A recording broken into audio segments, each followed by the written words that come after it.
दोस्तों, आप लोग सुन रहे हैं ओट्स की कहानियाँ।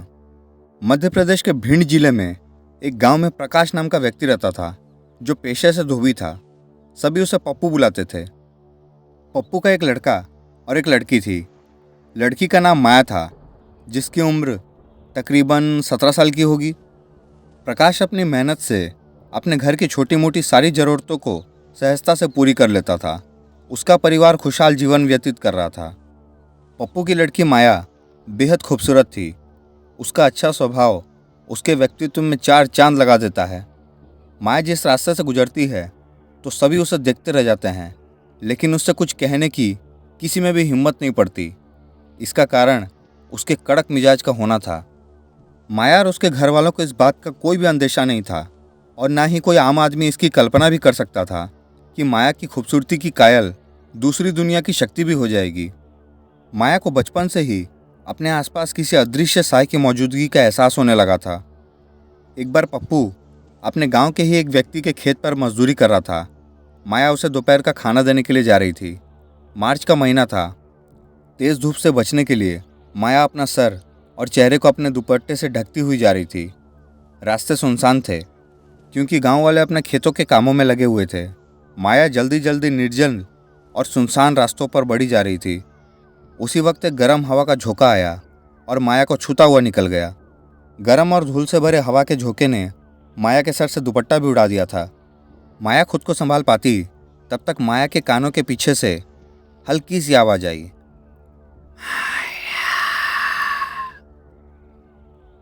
कौन है? माया ने तुरंत मुड़कर देखा तो पीछे कोई नहीं था। माया को यह वहम लगा, क्योंकि अक्सर गर्मियों में दोपहर के समय गर्म हवाओं के बाउंडर बनते रहते हैं और ऐसे में वहम पैदा हो सकता है। माया ऐसा सोचकर जैसे ही आगे बढ़ने के लिए मुड़ी तो अचानक उसका पैर एक झाड़ी में अटक गया और उसकी डर से आंख बंद हो गई और उसके हाथों से उसका टिफिन छूट गया। वो जब तक गिरती उससे पहले माया को महसूस हुआ कि वो किसी की बाहों में है, और न ही उसे टिफिन के गिरने की आवाज़ सुनाई दी। उसने घबरा कर आंखें खोली तो अपने खुद को वहाँ अकेला और गिरने से संतुलित पाया। अब उसे महसूस हुआ कि अब की बार उसका कोई वहम नहीं था। कोई तो था जिसने उसे छुआ और गिरने से बचाया। माया ने चारों तरफ देखा, मगर दूर दूर तक किसी भी व्यक्ति का नामो निशान नहीं था। माया अब किसी को वहाँ ना पाकर डर से कांप रही थी। उसने देखा पास में ही उसका टिफिन भी सही सलामत रखा हुआ है, गिरने के बावजूद भी। माया डरती हुई वहाँ से चली गई। अपने बाप के पास जाकर माया ने सारी आप बीती प्रकाश को सुना दी। प्रकाश ने उस वाक्य को भूत प्रेत का चक्कर समझा और शाम को माया को मंदिर के एक पुजारी से झाड़ फूंक करवा लाया। गांव वालों की मान्यता के अनुसार गर्मियों के दिनों में दोपहर के समय भूत प्रेत सक्रिय हो जाते हैं और किसी भी पुरुष या महिला को अकेले पाकर उसे अपने काबू में कर लेते हैं। लगभग 2 महीने बाद माया अपनी सहेलियों के साथ कुएं से पानी लेने के लिए गई। पानी की बाल्टी कुएं से निकालते समय माया की एक सहेली, जो अपने साथ नया सेलफोन लाई थी, उसने माया का फ़ोटो लेने के लिए माया को उसकी ओर देखने को कहा। जैसे ही उसने माया का फ़ोटो लिया तो चीख पड़ी और उसके हाथ से मोबाइल गिर गया। उसकी चीख सुनकर माया डर गई और असंतुलित होकर कुएं में गिर गई। सभी के होश उड़ गए थे। माया की चीख से कुआं गूंज उठा और तभी एकदम माया की चीख रुक गई। सभी ने कुएं में झांक कर देखा तो पाया माया बिना किसी सहारे के हवा में झूल रही है। एक व्यक्ति ने झट से रस्सी माया की ओर फेंकी। माया ने उसे पकड़ लिया और उसे सही सलामत उस कुएं से बाहर निकाल लिया। सभी इस चमत्कार से भौचक्के रह गए। सभी ने उस लड़की के चीखने का कारण पूछा तो उसने माया का फ़ोटो दिखाया, जो उसने कुछ समय पहले ही खींचा था। उस फोटो में माया के साथ एक धुंधली भयानक काली परछाई दिखी। सभी ये देखकर डर गए। उस दिन से सभी माया से दूर रहने लगे। माया बिल्कुल अकेली पड़ गई थी। उसे अब रातों को भी बुरे सपने दिखने लगे थे और उसे हर वक्त अपने आसपास किसी को होने का एहसास होने लगा था, जो उसे बचपन में कभी कभी होता था। 4 महीने बाद माया अपने क्लासमेट चेतन से प्यार करने लगी थी। दोनों एक दूसरे को चाहते थे, लेकिन किसी ने भी अपने प्यार का इजहार नहीं किया था। एक बार माया स्कूल से लौट रही थी। उसने देखा कि चेतन सामने उसी की तरफ बढ़ रहा है। उसने अपने आसपास देखा तो कोई भी नहीं था। उसे समझते हुए देर न लगी और वो शर्मा कर इधर उधर अपनी नज़रों को छुपाते हुए देखने लगी। माया, चेतन ने माया के पास आकर कहा, हाँ, मुझे तुमसे एक बात कहनी थी। कई दिनों से सोच रहा था, लेकिन आज जाकर मौका मिला है कहने का। हाँ बोलो ना, क्या कहना है? तू मुझे बहुत अच्छी लगती है। ऐसा सुनकर माया के चेहरे से एक खूबसूरत मुस्कान छलक गई। मुझे भी तो अच्छा लगता है, माया ने शर्माते हुए कहा। आई लव यू माया। चेतन माया के और करीब आया तो माया ने शर्म से अपनी गुलाब की पंखुड़ियों जैसी पलकों से दोनों आंखें बंद कर ली। उसका चेहरा रक्त वर्ण सा चमक उठा। उसके लाल होंठ और सिंदूरी गाल उसकी खूबसूरती को और बढ़ा रहे थे। चेतन ने माया के कंधों को अपने हाथों से पकड़कर अपनी ओर खींचा तो माया के शरीर में तरंग सी उठी और उसने चेतन को अपनी बाहों में भर लिया। उसी समय हल्का सा हवा का झोंका उसी आवाज़ के साथ माया के कानों से होता हुआ गुजर गया। माया ने झटके से चेतन को खुद से दूर ढकेल दिया और घबराकर पीछे देखा तो कोई नहीं था। उसने दोबारा मुड़कर चेतन की ओर देखा तो सामने चेतन नहीं था। उसे वहां न पाकर माया जब तक उसे बुलाती उससे पहले उसकी नज़र सामने पड़े चेतन पर पड़ती है, जो जमीन पर पड़ा बेतहाशा तड़प रहा था। माया रोती हुई उसके पास जाती है और जैसे ही उसे छूती है वो चेतन पहले जैसा सामान्य हो जाता है। चेतन धूल से गंदा हो चुका था। उसका चेहरा भी समझ नहीं आ रहा था। वह लगातार खांसे जा रहा था। क्या हुआ तुम्हें चेतन? माया ने घबराते हुए पूछा। तुम दूर हटो मुझसे, चेतन ने खुद से माया का हाथ हटाते हुए कहा। ऐसा ना कहो चेतन, प्लीज़, माया ने मिन्नतें की। दूर चली जाओ मेरी ज़िंदगी से भगवान के लिए। तुम मनहूस हो, तुम पर किसी शैतान का साया है जो किसी को तुम्हारे पास आने से रोकता है और उसे मार भी सकता है। देखो मेरा क्या हश्र किया, मेरा गला दबा दिया। इसी के लिए कोई तुम्हारे पास नहीं आना चाहता। कोई नहीं करेगा तुमसे प्यार। मैं जा रहा हूँ और आइंदा मुझे अपनी मनहूस शक्ल भी मत दिखाना दोबारा। चेतन अपने कपड़े झाड़ता हुआ वहाँ से चला गया। माया वहाँ अकेली बैठी रोती रह गई। शायद किसी तीसरे को उन दोनों का प्यार रास नहीं आया। उसी रात के 2 बजे माया अपनी चारपाई पर अकेले अपने कमरे में सो रही थी। माया ने करवट ली तो अचानक उसकी नींद टूट गई। उसे लगा कि वह अकेली चारपाई पर नहीं लेटी हुई है, कोई दूसरा भी उसके साथ लेटा हुआ है। माया के पसीने छूट गए और डर के मारे उसकी सांसें तेज हो गई। उसने अपने बगल में डरते हुए चारपाई पर हाथ फेरा तो राहत की सांस ली। वहाँ कोई भी नहीं था। माया एक लंबी सांस लेकर शिथिल होकर सीधी लेट गई और शांत मुद्रा में छत को देखने लगी।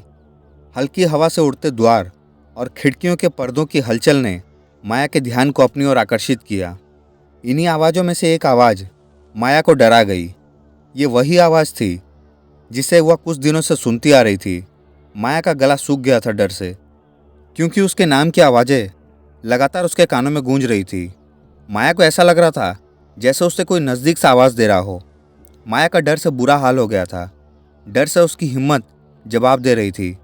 वो आवाज़ भी नहीं दे पा रही थी अपने माँ बाप को। कुछ देर बाद जब आवाज़ आना बंद हो गई तो उसने हिम्मत करके अपनी चारपाई पर बैठकर सामने देखा तो पाया कि कोई अंधेरे में खड़ा उसे घूर रहा है। माया की ये देखकर मानो पैर के नीचे से जमीन ही खिसक गई हो। कौन है वहाँ? माया ने डरते हुए पूछा।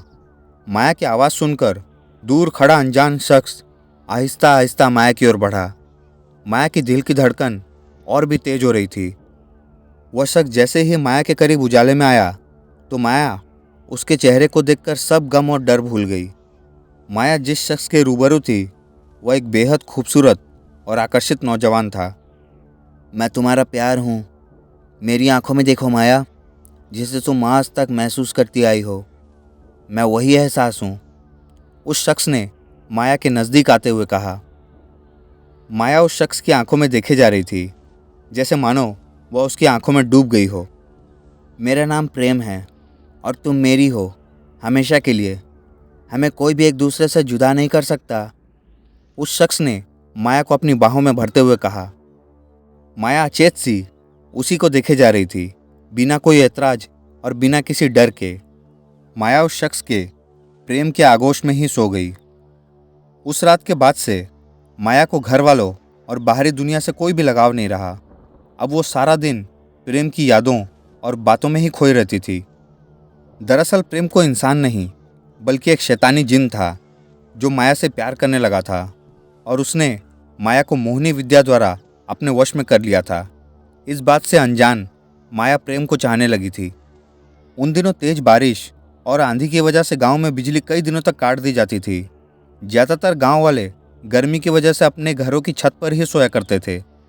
ऐसी ही एक शाम को 8 बजे माया अपनी छत पर अपने प्रेमी प्रेम की बाहों में थी। सभी लोग अपने घरों में रात के खाने में व्यस्त थे।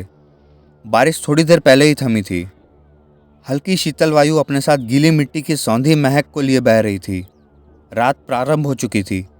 ऐसे सुनहरे मौसम में माया प्रेम की बाहों में खोई हुई थी। प्रेम उसके बालों से खेल रहा था। माया का ध्यान सीढ़ियों से किसी के आने की आवाज़ पर गया। वो घबराकर प्रेम से अलग हो गई। उसने देखा कि सामने उसका बाप प्रकाश खड़ा है। माया को डर था कि उसके बाप को उसके प्यार के बारे में पता न चल जाए। अगर पता चला तो उसकी खैर नहीं। माया घबराकर खड़ी हो गई और अपने हाथ पीछे की ओर छुपा लिए और अपना सर झुका लिया। क्या कर रही है यहाँ? और खाना नहीं खाना क्या तुझे? जी बापू, अभी जाती हूँ। माया ने आश्चर्य और डरते हुए प्रेम की ओर देखा, लेकिन प्रेम वहाँ नहीं था। तब जाकर माया ने चैन की सांस ली और सीढ़ियों की ओर नीचे बढ़ी। माया रुक, ये क्या छिपा रही है तू हाथों में? कुछ नहीं है बापू, माया ने झिझकते हुए कहा। प्रकाश ने माया से उसके हाथों से बैग छुड़ा लिया तो बैग से 2-3 सोने के कंगन गिर पड़े और उसने बैग में देखा एक कीमती सूट रखा हुआ था। ये सब देखकर प्रकाश को समझते हुए देर न लगी कि उसकी बेटी किसी लड़के के चक्कर में है। वह माया को घूरता हुआ छत के चारों कोनों को देख आया, मगर उसे वहाँ कोई नहीं मिला। माया अभी तक सर झुकाए वहीं खड़ी थी। गुस्से से पागल प्रकाश ने कपड़ों का बैग वहीं फेंक दिया और माया को खींचकर नीचे ले गया। प्रकाश ने माया को एक कमरे में पटक दिया और बाहर से गेट बंद कर दिया। माया रोती रही। किसी ने भी कुछ नहीं किया। माया की माँ और छोटा भाई सब डरे और सहमे हुए थे, क्योंकि वे प्रकाश के गुस्से से भली भांति परिचित थे। इस बेशर्म और नीच को कोई भी खाना नहीं देगा, समझ गए तुम सब? इतना कहकर प्रकाश छत पर गया तो देखा कि वहाँ कोई भी बैग और कंगन नहीं थे। प्रकाश को लगा कोई तो है जो अभी भी छत पर है। उसने अनजान लोगों को बुरा भला कहना शुरू किया, पर कोई प्रतिक्रिया नहीं हुई। जैसे ही वह वापस सीढ़ियों पर पहुंचा तो उसे अपने पीछे किसी चीज़ के गिरने की आवाज़ आई। उसने तुरंत मुड़कर देखा तो पाया कि सामने एक पत्थर का टुकड़ा पड़ा हुआ है।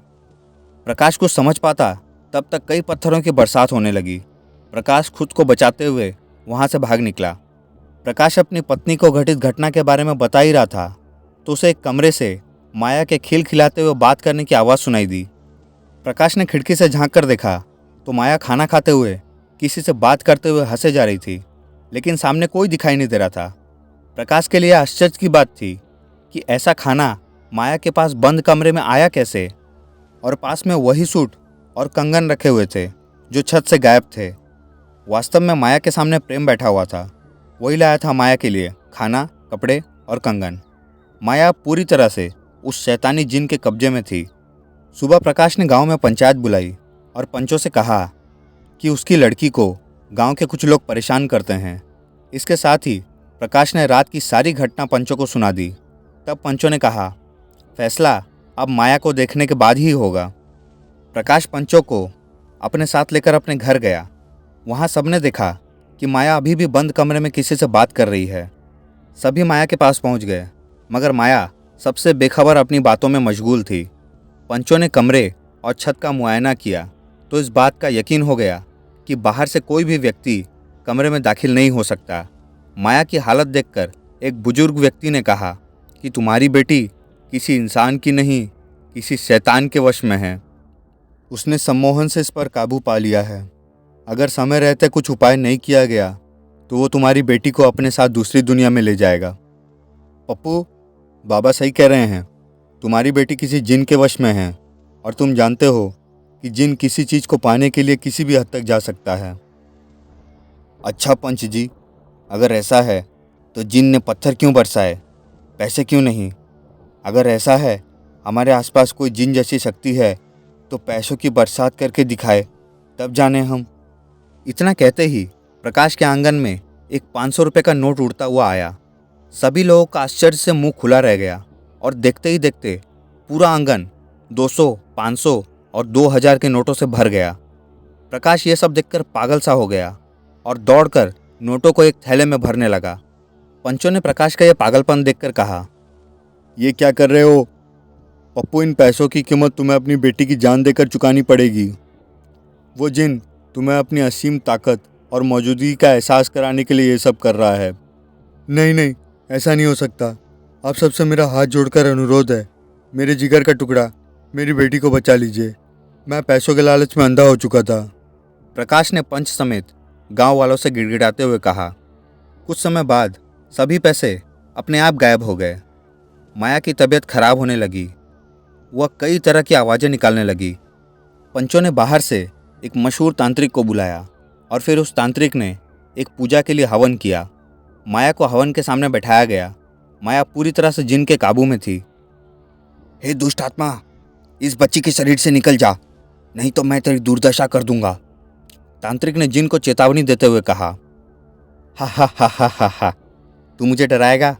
हा हा हा, ये मेरी है और मैं इसे अपने साथ ले जाऊंगा। इस भोली नेक दिल बच्ची को क्यों सता रहा है? इसने तेरा क्या बिगाड़ा है? मैं कई सालों से ऐसे ही खूबसूरत और नेक दिल लड़की को ढूंढ रहा था जो कि दिल की साफ हो। मैं इसे बहुत चाहता हूँ। इसे मैं अपने साथ ही ले जाऊंगा। दुनिया की कोई भी ताकत मुझे रोक नहीं पाएगी। हा हा हा हा। मेरी बेटी को छोड़ दो, मैं अपनी बेटी के बदले कुछ भी करने को तैयार हूँ। प्रकाश ने हाथ जोड़कर निवेदन किया। हा हा हा हा। जिन फिर हंसने लगा। तू ऐसे नहीं मानेगा, ले। तांत्रिक ने गंगा जल को मंत्र के साथ माया पर छिड़क दिया। ये क्या किया तुमने? तुम्हारे जाने का समय आ गया है, चलो जाओ। नहीं, ऐसा मत करो, मैं जा रहा हूँ। माया, तुम सिर्फ मेरी हो, मैं तुम्हारे लिए फिर आऊँगा। मैं आऊँगा। माया के शरीर से एक काली छाया निकली और माया बेसुध होकर वहीं लुढ़क गई। तांत्रिक ने उसी समय अपने थैले से एक कांच की शीशी निकाली और उसका ढक्कन खोलकर आगे बढ़ा दी। देखते ही देखते वह काली परछाई उस शीशी में कैद हो गई। तांत्रिक खुद उस शीशी को गांव के बाहर एक सूखे पड़े तालाब में एक गड्ढे में गाड़ दिया और माया एक मनहूस साए से हमेशा हमेशा के लिए मुक्त हो गई। अभी माया की शादी हो चुकी है और वो बहुत खुशहाल है, मगर आज भी कोई उस तालाब की गहराइयों में दफन उसके लिए आज़ाद होने की तमन्ना रखता है। दोस्तों, अगर यह कहानी आप लोगों को पसंद आई तो चैनल को लाइक, शेयर, सब्सक्राइब ज़रूर करें और बेल आइकन को दबाने के साथ साथ ऑल पर भी क्लिक कर लें ताकि और भी डरावनी और मज़ेदार कहानियाँ आप लोगों तक पहुँचती रहे।